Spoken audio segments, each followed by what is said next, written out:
नमस्कार, आप देख रहे हैं सिवान न्यूज़ और मैं हूं अमित सिंह। और आज हमारे साथ एक ऐसे मेहमान हैं जो किसी परिचय के मोहताज नहीं है।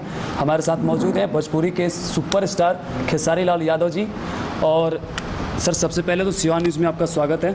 सबसे पहले अपनी उस माँ को प्रणाम कर रहा हूँ जिससे माँ ने मुझे गोद में संभाल कर और मुझे बम्बई तक का सफ़र तय कराया, जो कि मेरी माँ का गोद है सिवान, छपरा, गोपालगंज।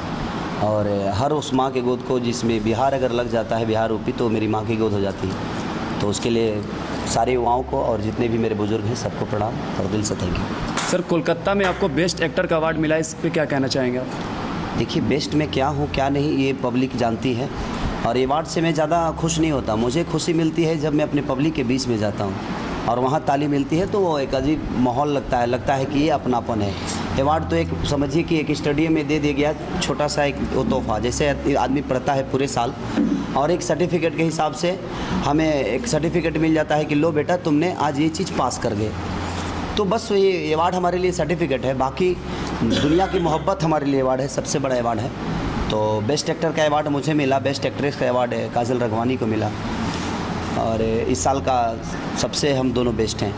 तो ये लोगों के नज़र में और भोजपुरी सिनेमा के नज़र में, तो ये मेरे लिए बहुत बड़ी खुशी की बात है कि मैंने अपने 8 साल के करियर में पहली बार मुझे इस साल में मुझे लगता है कि 2 बार मुझे बेस्ट एक्टर का अवार्ड मिला।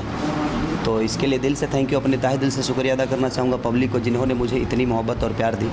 और सिनेमा मेहंदी लगा के रखना का अवार्ड था ये, तो दिल से थैंक यू अपने जितने भी श्रोता हैं उनके लिए। सर, आज आपने गोपालगंज में एक युवा को प्रोत्साहित किया है, उस पर क्या कहना चाहेंगे? हाँ, देखिए, सबसे बड़ी चीज़ कि अगर कोई आगे बढ़ता है और हमारा एक प्रोत्साहन अगर उसको और आगे बढ़ाने में मदद करता है, तो मैं आज बॉम्बे से आया था उसी के लिए, उसी लड़के के लिए कि वो पूरे गोपालगंज में टॉप किया है। तो टॉप किया है तो वो मेरे लिए बहुत गर्व की बात है कि हम जिस क्षेत्र में हैं वहाँ आज टॉप में है।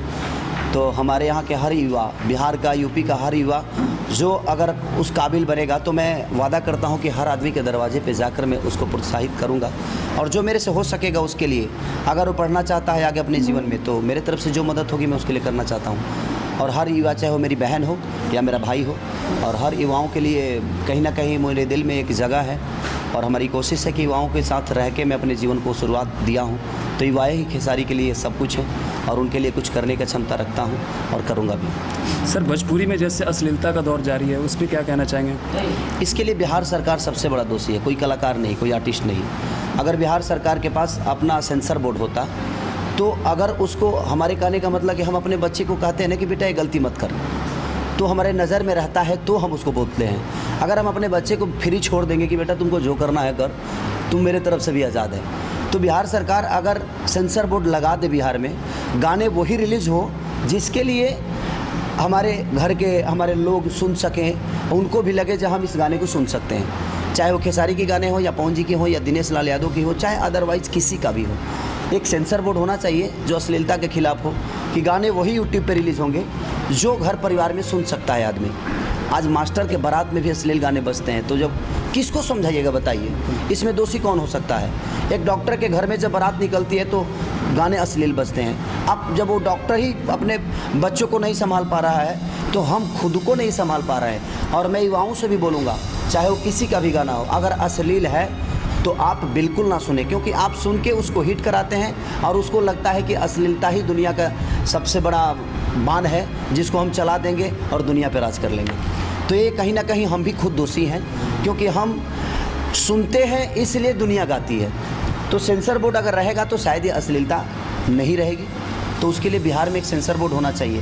हमारी सिनेमा बॉम्बे में बनती है, और बॉम्बे में जो हमारे सिनेमा को देखते हैं और जो सेंसर पास करते हैं, वो हमारे भोजपुरी से नहीं होते हैं, वो वहाँ के लोग होते हैं। तो हमारे लिए सेंसर बोर्ड होगा तो कम से कम अश्लीलता का मतलब क्या होता है, हमारे शब्दों का मतलब और अर्थ क्या है, ये हमारे यहाँ के लोग ही बता सकते हैं। तो इनके लिए सेंसर बोर्ड बिहार में ज़रूरी है, अगर हो जाए तो शायद अश्लीलता कम हो जाए। बिहार में बहुत ऐसे अच्छे कलाकार हैं जिनको एक प्लेटफॉर्म नहीं मिलता है अपनी कला को दिखाने का, और बिहार में ऐसा कोई प्रोडक्शन हाउस भी नहीं है जिससे कि जो युवा हैं वो इधर उधर भटकते हैं कला के क्षेत्र में। देखिए, कला के क्षेत्र में भटकने का कोई मतलब नहीं है। अगर आपके अंदर क्षमता होगी तो दुनिया भैंस चरा कर मैं यहाँ तक पहुँचा हूँ, मुझे कोई प्लेटफॉर्म नहीं मिला था।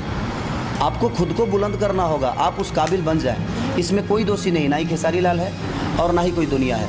हाँ, ये चीज़ है, अगर फिल्म सिटी डेवलप होता है बिहार में, तो बहुत सारे युवाओं को मदद मिलेगी, बहुत सारे लोग काम करेंगे, बहुत सारे कलाकार उसमें आएंगे और बहुत सारे लोगों को रोज़ी मिलेगी। लेकिन वैसी व्यवस्था हमारी सरकार ही नहीं कर पा रही है। हमारे सरकार ये करती है कि रोगी को ही ख़त्म कर देती है, रोग ख़त्म नहीं करती है।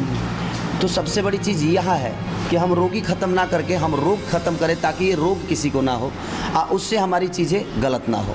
तो यही चीज़ है, अगर हमारी कानून व्यवस्था अच्छी हो जाए, हमारी प्रशासन सुधर जाए, हमारी कानून व्यवस्था अच्छी हो जाए, सरकार में रोज़गार हो जाए, बिहार में अगर रोजी मिल जाए, तो शायद युवा भटकेंगे नहीं, अपने काम में इन्वॉल्व हो जाएंगे।